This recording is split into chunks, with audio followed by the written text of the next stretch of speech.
I'm driving down the road, sometimes people will look up and say, like, they'll reach over to the driver and say, that's a lady over there. And then they're both straining up, looking out of their little car window up at me. And then they talk to the person driving or whatever, say, hey, that's a lady over there. And you could just see it because then they're like laying away over.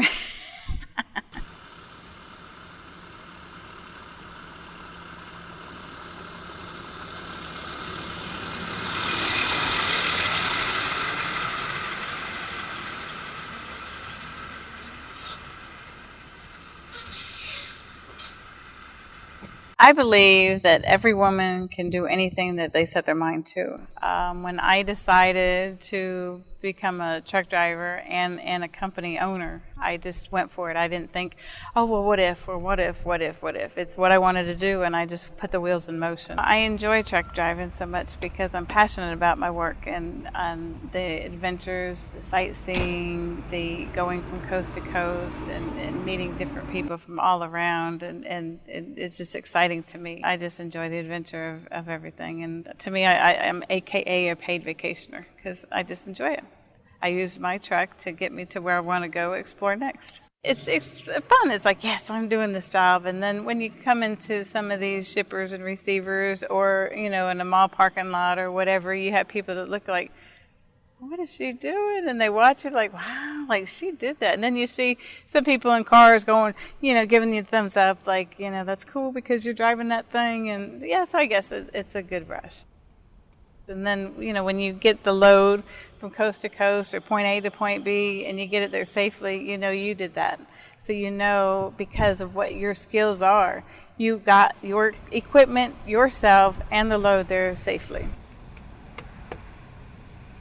A lot of places where I check in loading and unloading, they like, can I help you with something? And they're looking like, do you belong here? I even have some guys that say, wow, that's a nice truck. I couldn't believe you could handle that thing. So you get a lot of that misconception, or they think I'm a customer trying to buy some of their product or whatever. And I'm like, no, I'm here delivering a load. Being a female driver out there with such a small percentage in the mostly male-dominated industry, it creates its own challenges. You have, obviously, safety issues. You have disrespect. You have, that's not just from the drivers. You have also your dock employees, the people that load you, unload you. Most of them are pretty respectful, but there are those occasions where you have to deal with it. Like one time I unloaded at a place and, there was like 20 guys. They lined up against the wall to just watch me work. And I'm thinking, what do they think? I couldn't do the job? Obviously I could, because that's why I'm here. But you get a lot of that. So a lot, you just come to expect that. But it's a very tough industry. So you have to just know your job and know it well and not walk around just, like you're just in la la land. You have to have respect for your job and yourself while you're on the highway. You have some men that still think that the only place a woman has in a truck is just sitting in my lap with it while I'm driving. I've been told that before on the CB, so I quit turning on the CB really. And then you have some women that decide to get into the truck driving because of the percentage odds, 6% to 94% of men. There's obviously a lot of men, so if they're promiscuous, that's the only reason they're getting out here trying to drive a truck. And that is the wrong reason to come out here to drive a truck. For one, it creates disrespect for the 6% of us that are out here. It creates, another, myth and realm around the female truck driver when some of us are out here actually just trying to do our job. As far as special treatments, you don't get it. Yes, it'd be nice to get special treatment, but if you do, well then, you're jeopardizing now more, even less respect. I don't see a whole lot of room for improvements because we're only 6%. Is it for everybody? No, it's not for everybody. And it's not a 9-to-5 job. You have to be okay with, being by yourself. That's got to be the important key before you can come out here and be a driver.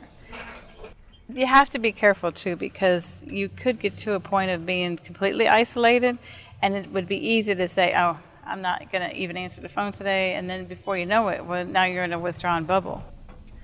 Just because you're out here doesn't mean you have to do it alone completely.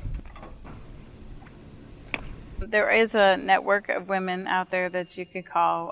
The group I belong to is Real Women in Trucking. it's nice because, you know, you can call and talk to a woman dealing with the same situation because she's out here driving also and might have experienced something and she can help you. So as far as, you know, taking extra steps for safety, what I would recommend is what I do is, like, I have dogs. I'll park at a truck stop, walk the dogs, and I might go 2 miles, 5 miles up the road to the next stop. That way I don't have to get out and nobody sees that I'm alone at night, especially. Another thing I do is I get in and out of the passenger side typically, and then I'll act like I'm talking to someone back up in the truck because they don't know if I have someone in the truck with me or if I don't have someone in the truck. So I'm never really just talking to myself because I'm talking to my babies. And then, you know, that way, you know, it's just one extra step I can take for myself to not be seen out here like I'm just a, you know, victim of prey. The main thing, though, is you have to take time for yourself. That took me a long time to learn that in life, and that's the best thing I could pass on to anybody, whether you're male or female, is make sure you take time for yourself. It's so important, whether it's 5 minutes or 10 minutes, or, you know, to appreciate you, because without you, you have no life. I recently have become a Mary Kay independent beauty consultant, but I can't give up driving. I love it that much, so I would still, you know, even if when I become successful in that as well, I'll still be out here driving because I just enjoy it. I love the adventure. It's the sights that you see are just amazing. You get to see God's beauty all the time and appreciate stuff, especially when you go out west and there's less population, and you can just really enjoy the sunrises and the sunsets, and it's taken time to appreciate that stuff. You know, some people just drive through life with blinders on and they totally miss everything. What I would give for advice for women is don't limit yourself. You can do what you want to do and believe in yourself. That's where we fall short, I believe, is we don't have faith in what we can do for ourselves. We think we have to rely on a man, and that's not the case. I mean, it's nice to have a man, but you don't have to rely on a man. That's where we limit ourselves to the extreme.